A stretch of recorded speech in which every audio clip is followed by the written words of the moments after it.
For more information on today's program, contact Erica Taylor Montgomery at threegirlsmedia.com.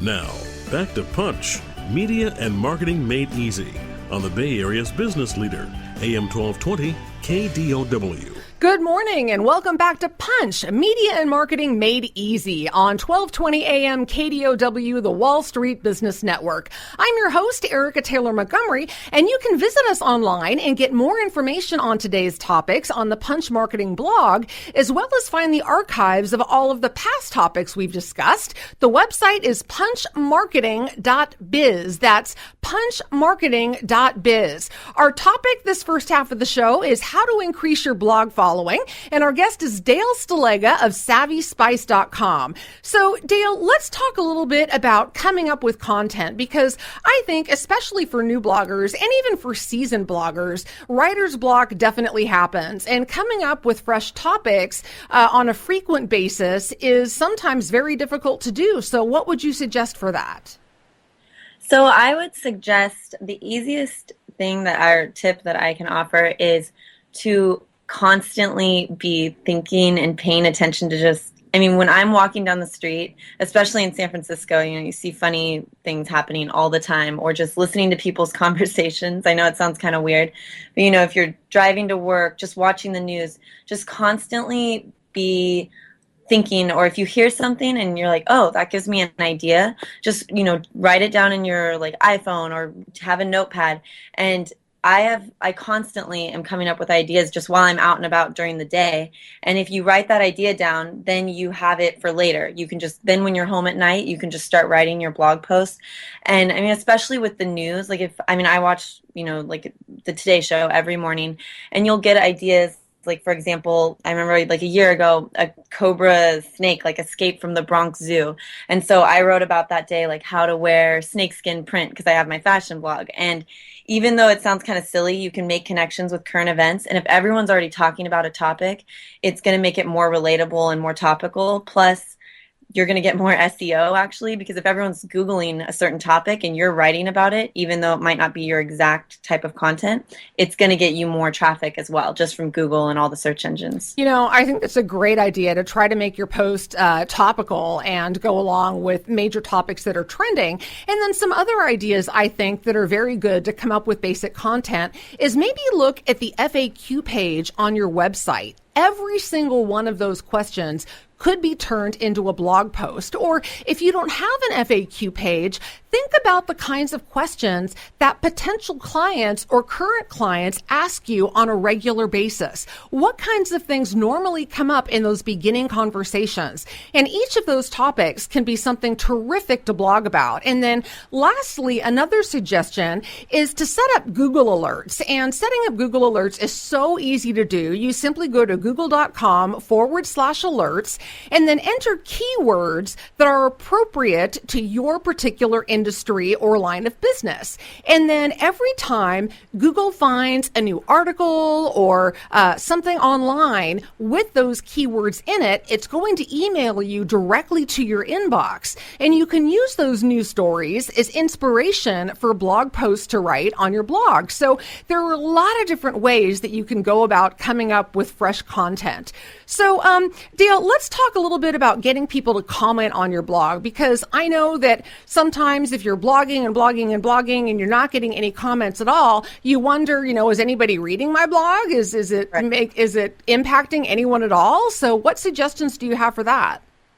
The best suggestion I have, it is a little time consuming at first, but it makes all the difference. And I had to even reach out to a friend, because the same thing happened to me when I started. I was writing, every couple days posting, and there were 0 or maybe 1 comment. And so what I would do is, people are watching TV at night, they're just relaxing. Anytime you have free time, is you really need to go to blogs that are similar to yours, similar comments, because blogging is all about being a community and reaching out to each other, and it's about writing about similar topics. So if you're going to blogs that are similar to yours and you leave a comment and you actively engage with other bloggers, a lot of them, I would say a huge percentage will come visit your blog, and then you can start linking to, it's a process, but that starts a relationship with other bloggers, and that is the best way to get comments, is to go to other blogs, because then you leave a comment, other people go to their blog, they see your link, they'll go to yours, and it just starts a snowball effect of getting comments. That's a terrific idea. And I think the other thing that can do,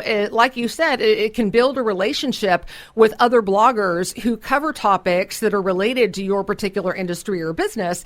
And that also opens you up to potential guest blogging opportunities, where you might be able to put one of your blog posts on their blog, get an entirely new audience for your particular post, and of course, drive more traffic back to your blog. So great idea, Dale. So let's talk a little bit about making money from your blog, because, a lot of people blog and have never even thought about the fact that they could get advertising on their blog and start making money from it. So how do you begin that process? That process begins, I think it's important, actually, before you even think about making any kind of money, is to not go into blogging wanting to do that. You really want to enjoy what you're writing about and enjoy the whole process. But then, if it comes to that, it takes time. You're not going to make a bunch of money right away. Of course, there's exceptions, but what you can do, some people use like Google Ads, some people, there's different, affiliate sites as well. But the best way is, keep track of your Google Analytics. That's important. I know you had mentioned like knowing what people are like reading on your blog, but I would say the easiest way to start getting ads is to reach out locally first, because that's what I did. And I didn't want to have my blog bombarded with a bunch of ads, because I don't like going to blogs when it's just tons of ads, or if there's a lot of sponsored posts, it just seems kind of fake or unauthentic. So I would recommend, I have like a little template that I have, and it just gives the stats on my blog, like my social media networks. And if it's a company I want to work with, like maybe a nail salon or a clothing boutique, I'll reach out to them and see, either do you want to trade or do you want to do a little bit of advertising? And it's not going to start big. It's small, but then from there, you never know, you can get a bigger advertiser or work, collaborate with larger companies moving forward. And it's really up to you. Like, people can do Google Ads and get money. It just depends on how you want your blog to look and feel. Sure. And I totally agree with you that there is nothing more annoying than going to a blog that has all of the sidebars filled with ads and banner ads up at the top. It's just cluttered and annoying. And I think it will really detract from your blog content, which is really what you want people to focus on when you come to your blog. Content is absolutely king when it comes to blogging. And that's really what it's all about. It's about SEO, search engine optimization, driving traffic to that blog, and you do that with having excellent content. So, one of the things that I think is really interesting, Dale, is that you just launched a product from your blog. So, how does having a blog make it easier to launch a product? Well, it definitely makes it easier to have an audience that, it's basically like free marketing for yourself. So, if you launch it the day you start your blog, of course, it's not going to be very effective. But I had wanted to, for almost a year, start this like satin pillowcase line, because my aunt was a hairstylist, and it's something I wanted to do, a beauty product. And I truly like sleep on a satin pillowcase every night, and it was helping my hair. So I designed it, developed my own product, and then just having that blog as a platform. First of all, you can put an ad on there. You're already working. I would say the best part, because I'm about to launch this whole marketing campaign, is if you ever are going to launch a product from your blog, you already have a network of bloggers who have a huge audience themselves. And so you can, send your product to bloggers, and they're probably more likely to accept it if they are always constantly getting gifts, but they're going to maybe, look at your product because they're already friends with you through your blog. And so it's just that you have an advantage by already having that community of bloggers who have a huge influence, across the world, actually, depending on where your viewers are. Sure.